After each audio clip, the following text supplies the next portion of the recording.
بسم الله الرحمن الرحيم إن الحمد لله نحمده ونستعينه ونستغفره ونعوذ بالله من شرور أنفسنا وسيئات أعمالنا من يهده الله فلا مضل له ومن يضلل فلا هادي له وأشهد أن لا إله إلا الله وحده لا شريك له وأشهد أن محمدا عبده ورسوله يا أيها الذين آمنوا اتقوا الله حق تقاته ولا تموتن إلا وأنتم مسلمون يا أيها الناس اتقوا ربكم الذي خلقكم من نفس واحدة وخلق منها زوجها وبث منهما رجالا كثيرا ونساء واتقوا الله الذي تساءلون به والأرحام إن الله كان عليكم رقيبا يا أيها الذين آمنوا اتقوا الله وقولوا قولا سديدا يصلح لكم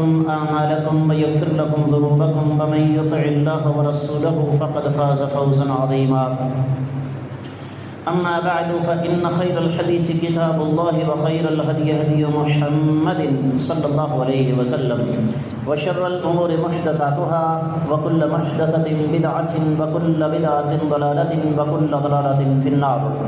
قال الله عز وجل بعد أعوذ بالله السميع العليم من الشيطان الرجيم بسم الله الرحمن الرحيم قاف والقرآن المجيد بل عجبوا أن جاءهم منذر منهم فقال الكافرون هذا شيء عجيب أإذا متنا وكنا ترابا ذلك رجع بعيد قد علمنا ما تنقص الأرض منهم وعندنا كتاب حفيظ بل كذبوا بالحق لما جاءهم فهم في أمر مريج أفلم ينظروا إلى السماء فوقهم كيف بنيناها وزيناها وما لها من فروج والأرض مددناها وألقينا فيها رواسي وأنبتنا فيها من كل زوج بهيج تبصرة وذكرى لكل عبد منيب ونزلنا من السماء ماء مباركا فأنبتنا به جنات وحب الحصيد والنخل باسقات لها طلع نضيد رزقا للعباد وأحيينا به بلدة ميتا كذلك الخروج كذبت قبلهم قوم نوح وأصحاب الرس وثمود وعاد وفرعون وإخوان لوط وأصحاب الأيكة وقوم تبع كل كذب الرسل فحق وعيد أفعينا بالخلق الأول بل هم في لبس من خلق جديد ولقد خلقنا الإنسان ونعلم ما توسوس به نفسه ونحن أقرب إليه من حبل الوريد إذ يتلقى المتلقيان عن اليمين وعن الشمال قعيد ما يلفظ من قول إلا لديه رقيب عتيد وجاءت سكرة الموت بالحق ذلك ما كنت منه تحيد ونفخ في الصور ذلك يوم الوعيد وجاءت كل نفس معها سائق وشهيد لقد كنت في غفلة من هذا فكشفنا عنك غطاءك فبصرك اليوم حديد قال قرينه ربنا ما أطغيته ولكن كان في ضلال بعيد قال لا تختصموا لدي وقد قدمت إليكم بالوعيد ما يبدل القول لدي وما أنا بظلام للعبيد يوم نقول لجهنم هل امتلأت وتقول هل من مزيد وأزلفت الجنة للمتقين غير بعيد هذا ما توعدون لكل أواب حفيظ من خشي الرحمن بالغيب وجاء بقلب منيب ادخلوها بسلام ذلك يوم الخلود لهم ما يشاءون فيها ولدينا مزيد وكم أهلكنا قبلهم من قرن هم أشد منهم بطشا فنقبوا في البلاد هل من محيص إن في هذا لذكر لمن كان له قلب أو ألقى السمع وهو شهيد. معزز خواتین حضرات، میں سب سے پہلے اپنے آپ کو اور اس کے بعد آپ سب لوگوں کو اللہ ملک العلم رب الجلال والاکرام سے ڈرنے کی تلقین کرتا ہوں. اور جو انسان اللہ تعالیٰ سے ڈر جاتا ہے، اللہ تعالیٰ اس پر جو انگنت تعداد بے شمار نعمتیں نازل فرماتے ہیں، ان میں سے ایک یہ بھی ہے کہ اللہ کی توحید کے بعد وہ آقا علیہ السلام کی سنت کو سینے کے ساتھ لگا لیتا ہے، اور جہاں جہاں بھی سنت کی مخالفت ہو رہی ہو ان راہوں سے وہ بچنے کی کوشش کرتا ہے. رب کائنات کی توفیق اور اس ذات بابرکات کے فضل و کرم سے آج 18 ربیع الاول 1447 سے 1448 ہجری، دوسری طرف 12 ستمبر 2025 عیسوی ہے، اور ہمارا آج کا موضوع پچھلے موضوع کا تسلسل، ہم سنت کی مخالفت سے کیسے بچ سکتے ہیں۔ اگر آپ کو یاد ہو تو میں نے پچھلے جمعے سنت کی مخالفت سے بچنے کے کچھ طریقہ کار بتائے تھے، اور ان میں سب سے پہلا کیا ہے کہ انسان اس بات کا عزم مصمم کرے کہ میں نے آج کے بعد سنت کی کوئی مخالفت نہیں کرنی۔ دوسرا طریقہ یہ ہے کہ انسان اللہ تعالیٰ سے دعا کرے۔ تیسرا طریقہ یہ ہے کہ دین کو، قرآن و حدیث کو علماء کرام کی جاگیر سمجھنے کی بجائے اپنی ذمہ داری سمجھ کر مطالعہ کرے۔ چوتھا طریقہ میں نے آپ کو جو بتایا تھا وہ یہ کہ کوئی بھی مسئلہ درپیش ہو، اس مسئلے کا حل قرآن و حدیث سے تلاش کریں۔ اور پچھلے خطبہ جمعۃ المبارک کا جو آخری نقطہ تھا وہ یہ تھا کہ میں ہوں، میرا کوئی اور بھائی ہے، آپ کے سامنے دین کی بات کرے، اس سے فوری طور پر دلیل طلب کریں۔ چھٹا طریقہ سنت کی مخالفت سے بچنے کا، آج ہم یہاں سے بات کو شروع کریں گے۔ ہمارے معاشرے میں ایک بڑا ٹیڑھا سا، بڑا عجیب و غریب سا، بلکہ میں یہ سمجھوں گا کہ بڑا منحوس سا جملہ بولا جاتا ہے، او جی لوگ کیا کہیں گے۔ یاد رکھیے، یہ سوچ اور یہ فکر کہ لوگ کیا کہیں گے، اس نے بہت سارے لوگوں کو حق سے دور رکھا۔ اگر نبی کریم صلی اللہ علیہ وسلم کے دور کی بات کی جائے تو بڑے بڑے نام آتے ہیں جو دل سے اس بات کو تسلیم کرتے تھے کہ نبی رحمت صلی اللہ علیہ وسلم سچے ہیں۔ اور آج بھی ایسے لوگ آپ کو ارد گرد ملیں گے جو کہیں گے کہ جو آدمی قرآن و حدیث کی راہ پر چلتا ہے وہ صحیح ہے، لیکن صرف اور صرف اس وجہ سے کہ معاشرے میں میری ناک کٹ جائے گی، میری چوتراہٹ پر فرق پڑ جائے گا، لوگ مجھے کہیں گے تیرا باپ دادا کیا کرتا رہا، حق کی طرف نہیں آتے۔ رب کائنات نے سورۃ البقرہ کی 170ویں آیت مبارکہ میں ارشاد فرمایا، وَإِذَا قِيلَ لَهُمُ اتَّبِعُوا مَا أَنزَلَ اللَّهُ قَالُوا بَلْ نَتَّبِعُ مَا أَلْفَيْنَا عَلَيْهِ آبَاءَنَا أَوَلَوْ كَانَ آبَاؤُهُمْ لَا يَعْقِلُونَ شَيْئًا وَلَا يَهْتَدُونَ۔ جب ان ظالموں سے کہا جاتا ہے کہ جو رب کائنات نے نازل فرمایا اس طرف آ جاؤ، تو جہالت کی بدترین قسم کا مظاہرہ کرتے ہوئے، بدترین جہالت کا مظاہرہ کرتے ہوئے کہتے کیا ہیں، ہمارا باپ دادا جس راستے پر چل رہا تھا وہی راستہ بہتر ہے۔ قرآن کہتا ہے اگرچہ ان کے آباء و اجداد ہدایت اور عقل سے عاری ہی کیوں نہ ہو۔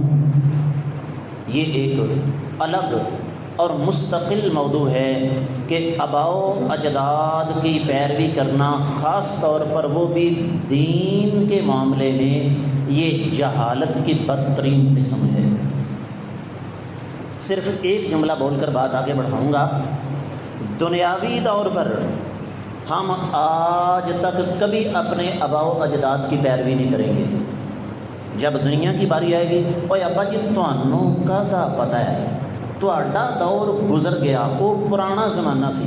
جب کنجر خانے کی باری آئے، یہ بات میں نے اپنے کانوں سے سنی، خود شادی پہ کنجر خانہ چل رہا ہے، میں کہا یار اے کی پتر کی کرتے ہو؟ تو کہنا مولوی صاحب تسی پرانے ذہن دے مالک ہو، ہن دور بدل گیا ہے۔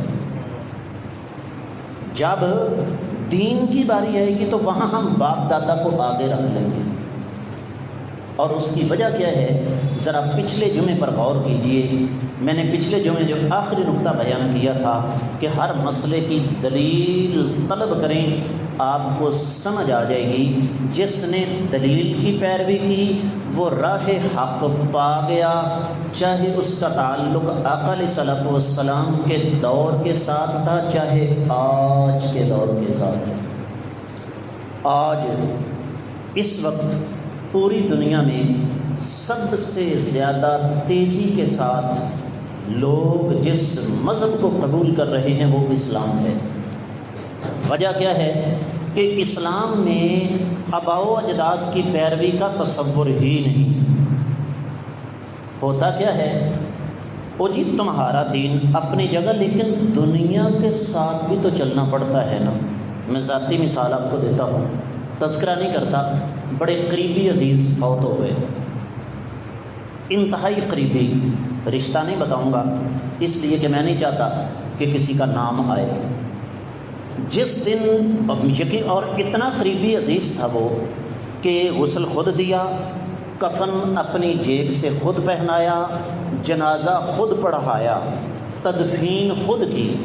اندازہ کر سکتے ہیں. جس دن اتفاق کی بات ہے ان کو فوت ہوئے 10 دن ہو گئے تھے. مجھے ان کے بیٹوں کے ساتھ کوئی ذاتی کام تھا، کوئی مشورہ کرنا تھا. میں چلا گیا، وہاں پر دیگیں پک رہی ہیں 10ویں شریف کے لیے. میرا عرش والا رب جانتا ہے، میں آدھا گھنٹہ ان کے پاس بیٹھا رہا. جس موضوع پر مشاورت کرنا تھی میں نے کی، اٹھ کے آ گیا. ان کی جرت نہیں ہو سکی مجھے اتنی بات کہہ سکیں کہ آج ابا جی کا 10ویں کا ختم ہے، آپ نے آنا ہے. وجہ اس کی کیا ہے؟ ان کو اس بات کا علم ہے کہ اللہ کی توفیق سے یہ اس معاملے میں کسی کی بات کو تسلیم نہیں کیا کرتا. ایک اور مثال لے لیں. ہماری ایک مسجد کے نمازی فوت ہو گئے. پرانی بات ہے بھائی سعید جی، تسی اپڑ جاؤ گے، میں کدی گل کر لگا. 25 سال پہلے کی بات ہے. ابا جی کی وفات کے میکسیمم 2 سے 3 مہینے گزرے تو وہی شور شرابہ، او جی تمہیں اپنے پیو دے نال پیار ہی کوئی نہیں. مجھے انہوں نے بلا لیا، اور جو آدمی کرتا دھرتا تھا نا، سب سے زیادہ آگے باتیں کرنے والا، میں نے اس سے کہا کہ اس علاقے میں آپ کو سب سے بڑا عالم دین کون لگتا ہے؟ کہنے لگے جی فلاں صاحب. میں نے کہا ان کے پاس جائیں اور ان سے کہیں کہ قرآن کے 30 پاروں سے، احادیث مبارکہ کے ذخیرے سے کل 7، 10، 40ویں برسی، ختم، 11ویں میلاد اور اس کے ساتھ ساتھ اصالِ ثواب کے یہ جو مروجہ طریقے ہیں ان کا ثبوت پیش کر دیں. میں نے کہا چاچا جی کو فوت ہوئے 3 دن گزرے ہیں، میرے والد صاحب کی قبر کی مٹی ابھی خشک نہیں ہوئی. میں نے کہا میں یہاں ان کے بیٹوں سے پوچھے بغیر اعلان کرتا ہوں کہ 60 دیگیں میں پکاؤں گا اور 60 دیگیں ان کے بیٹے پکائیں گے. 25واں سال مکمل ہونے والا ہے، وہ اپنے عالم دین سے دلیل لے کر آ رہا ہے اور ہم پکا رہے ہیں. تو چھٹا طریقہ سنت کی مخالفت سے بچنے کا کیا ہے کہ جب آپ کو ایک چیز کا پتہ چل گیا کہ یہ طریقہ سنت کے خلاف ہے، یہ نبی علیہ السلام سے ثابت نہیں، تو پھر ڈٹ جائیں. کیا ہوگا مجھے بتائیے؟ کچھ ہو سکتا ہے؟ کچھ بھی نہیں. جن کو اللہ تعالیٰ نے سمجھ دی ہے وہ آپ کی تعریف کریں گے، اور جن کے پاس سمجھ نہیں ان کی تعریف یا ان کی تردید یا ان کی ملامت سے ہمیں کوئی غرض ہی کوئی نہیں. قرآن کہتا ہے فَلَا تَخْشَوُا النَّاسَ وَاخْشَوْنِ، لوگوں سے مت ڈرو، مجھ سے ڈرو. یہ سورۃ المائدہ کی 44ویں آیت مبارکہ ہے. آگے جا کے سورہ توبہ کی 13ویں آیت مبارکہ میں فرمایا أَتَخْشَوْنَهُمْ فَاللَّهُ أَحَقُّ أَن تَخْشَوْهُ إِن كُنتُم مُّؤْمِنِينَ. کیا تم لوگوں سے ڈرتے ہو؟ اللہ تعالیٰ اس بات کا زیادہ حق رکھتے ہیں کہ تم لوگ اللہ تعالیٰ سے ڈرو اگر واقعی تم ایمان والے ہو. تو سنت کی مخالفت سے بچنے کا چھٹا طریقہ کیا ہے؟ دنیا جو مرضی کہتی رہے، ہمیں اس کی پرواہ نہیں کرنی. ہم نے پرواہ کرنی ہے تو اس چیز کی کہ قیامت والے دن کہیں نبی علیہ السلام کے سامنے شرمندہ نہ ہونا پڑے۔ اللہ تعالیٰ فرماتے ہیں سورہ توبہ کی 62ویں آیت مبارکہ ہے، واللہ ورسولہ احق ان یرضوہ ان کانوا مؤمنین۔ قیامت تک کے آنے والے لوگوں سن لو، اللہ اور اللہ کے رسول صلی اللہ علیہ وسلم سب سے زیادہ اس بات کا حق رکھتے ہیں کہ تم ان کو راضی کرو اگر واقعی تم ایمان والے ہو۔ 7واں طریقہ، یہاں صورتحال یہ ہے جو جتنا بڑا جاہل اور جتنا بڑا اوت ہے نا اتنا ہی زیادہ علماء کرام کے خلاف ہے۔ حالانکہ علماء کرام کا وجود اللہ کی زمین پر رب کائنات کی سب سے بڑی رحمت ہے۔ آپ سے کیونکہ نا مولویوں بڑا وقت پایا ہے، اس سے کہنا ذرا یہ بتاؤ کہ تمہارے والدین کا نکاح کس نے پڑھایا تھا؟ مولوی نے پڑھایا تھا نا۔ تو جدو مولوی صحیح نہیں تو تیرے ماں پیو کا نکاح صحیح نہیں، تو تیرے ماں پیو کا نکاح صحیح نہیں تو کیویں صحیح ہو سکتا؟ سادہ سی بات ہے نا، جھٹکی سی۔ یاد رکھیے علماء کرام، میں ٹپے دوڑے جگتیں قوالیاں شعر اور گانے سنا کے پیسے اکٹھے کرنے والوں کی بات نہیں کر رہا، اہل علم جن کے قدموں میں بیٹھ کر ہم نے علم حاصل کیا اور آج بھی ان کے قدموں میں بیٹھنا ہم اپنے لیے فخر محسوس کرتے ہیں۔ تجربے کی بات بتا رہا ہوں، ذاتی تجربے کی، کہ بسا اوقات ایسا ہوتا ہے 10 سال کتابیں پڑھنے سے وہ کچھ نہیں ملتا جو صرف 10 منٹ کسی عالم دین کے پاس بیٹھنے سے مل جاتا ہے۔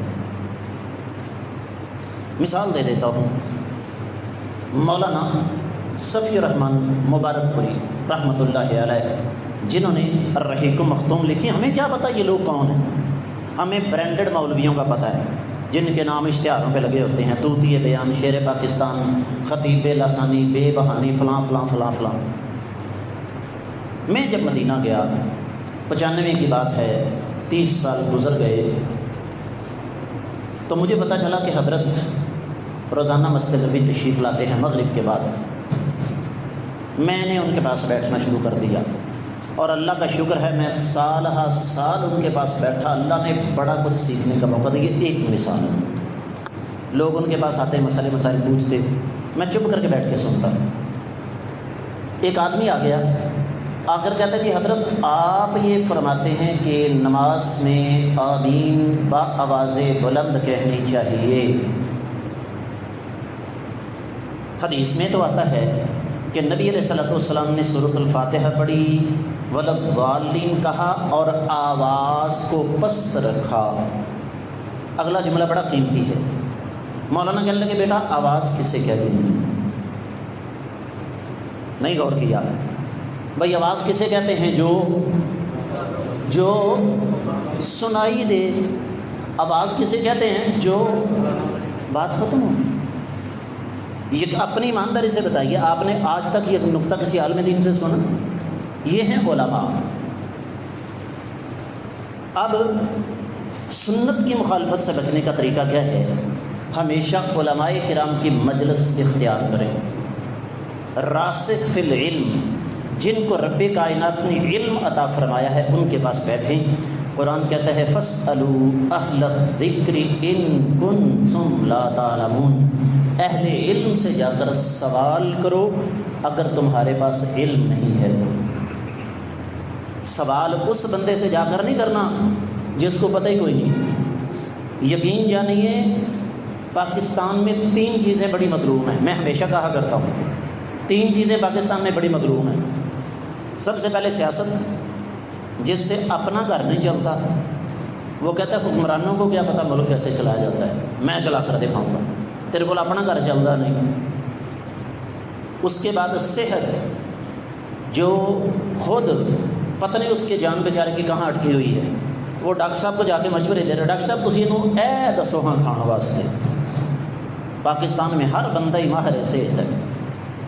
اور تیسری چیز دین، سب سے زیادہ مظلوم دین ہے۔ یقین جانیے وہ بندے فتوے دیتے ہیں کہ بندہ حیران رہ گیا۔ ایک نوجوان مجھے کہتا ہے استاد جی شریعت وچ تو حکم ہے کہ بلی نو مارنا ہوئے تے روح دا گولا بنا کے مارو. میں کہا کتنے لکھیا؟ کہتا ہے یہ تو نہیں پتہ مینوں کوئی. اللہ نے قرآن مجید میں سورہ توبہ کی 119ویں آیت مبارکہ میں ارشاد فرمایا یا ایھا الذین آمنوا اتقوا اللہ وکونوا مع الصادقین. اے ایمان والو اللہ تعالیٰ سے ڈر جاؤ اور سچے لوگوں کے ساتھ مل جاؤ. دو حدیثیں یہاں آپ کو سنا دوں. پہلی حدیث نبی علیہ الصلوۃ والسلام نے ارشاد فرمایا اچھی مجلس کی مثال کیسے ہے؟ فرمایا جیسے ایک آدمی عطر فروش کے پاس جاتا ہے. 3 چیزیں پیسے دے کے خرید لے گا. پہلی شکل. دوسری شکل وہ دیکھے گا بندہ کھڑا ہے, بھائی جان ادھر آنا ذرا یہ تھوڑی سی خوشبو چیک کرو کیسی ہے. اور تیسرا طریقہ اگر یہ بھی نہ ہو تو آپ کو پتہ ہونا چاہیے. میں نے تو تجربہ کیا, نام نہیں میں لیتا, لاہور میں شاہ عالم مارکیٹ میں ایک دکان ہے, میں وہاں سے اکثر و بیشتر خوشبو خریدا کرتا تھا. قسم اٹھا کے کہتا ہوں یہاں سے لے کر سڑک نہیں وہ تو دور ہے, جتنا یہ مسجد کا دروازہ ہے نا اس دکان سے اتنی دور میں ہوتا تھا تو خوشبو آنے لگتی تھی. تو یہ کیا ہے؟ علماء کرام کے پاس بیٹھیں گے تو دین کی خوشبو ملے گی. اور اس میں نے 2 حدیثوں کا وعدہ کیا. دوسری حدیث سن لیجئے. سیدنا حذیفہ بن یمان رضی اللہ تعالیٰ عنہ فرماتے ہیں کان الناس یسألون رسول اللہ صلی اللہ علیہ وسلم عن الخیر وکنت اسألہ عن الشر مخافتا ان یدرکنی. لوگ آقا علیہ السلام کے پاس آتے سوال کرتے حضور بتائیے نیکی کے کام کون کون سے ہیں. فرمایا میرا معاملہ الٹ تھا. میں ہمیشہ نبی علیہ الصلوۃ والسلام سے یہ سوال کرتا کہ آقا یہ بتائیے کہ شیطان کن کن راستوں سے ہم پر حملہ آور ہو سکتا ہے. جب آپ علماء کرام کے پاس بیٹھیں گے نا تو علماء کرام آپ کو بتائیں گے اور یہ فتنہ ہے اس سے بچو. آپ کیا سمجھتے ہیں دین کوئی انجینئر آپ کو سکھا سکتا ہے؟ انجینئر کا اپنا ایک میدان ہے, وہاں جا کر مرے کام کرے. دین کا کام علماء کرام کا ہے. لیکن ہم کیا کرتے ہیں, او جی انجینئر صاحب نے یہ فرمایا, اور وہ کذاب دجال صحابہ کرام کا دشمن چھپا ہوا ظالم اسلام کی جڑیں کاٹنے والا وہ شخص اتنا بد زبان ہے لیکن ہم اس کو سن رہے ہیں. وجہ کیا ہے؟ اس لیے کہ علماء کرام کے پاس ہم نے بیٹھنا چھوڑ دیا.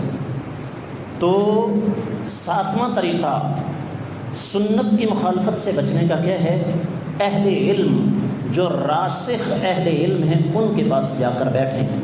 اور ان کے پاس جب آپ جا کر بیٹھیں گے اب تو وہ خود آپ کو بتا دیں گے کہ نئے سے نیا فتنہ یہ پیدا ہو رہا ہے اور اس سے ہم نے اس انداز سے بچنا ہے.